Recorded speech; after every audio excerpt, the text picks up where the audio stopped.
বাংলাদেশের মানুষে কি যারা বাংলাদেশের স্বাধীনতা মানে না তার করে ভোট দিব? যারা আন্ডারগ্রাউন্ডে রাজনীতি করে তার করে ভোট দিব? এখন তো ঢাকা বিশ্ববিদ্যালয় অন্যান্য জায়গার যদি বেতার জায়গার যদি যদি তার যদি পছন্দ গুপ্ত দ্বারা রাজনীতি যার করে তার করে পছন্দ করতে আছে, তাহলে বাংলাদেশের মানুষ কারে পছন্দ করতে আছে? বাংলাদেশের মানুষ তো এখন তো এই গুপ্তধারার দিকে চলে যেতে আছে। বাংলাদেশের মানুষ কি আর রাজপথে রাজনীতি করতো না? প্রকাশ্যে কোনো রাজনীতি করতো না?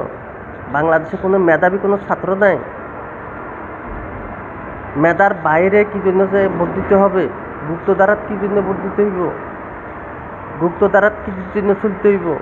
গুপ্তধারার লোকের কি জন্য পছন্দ করতে হইব?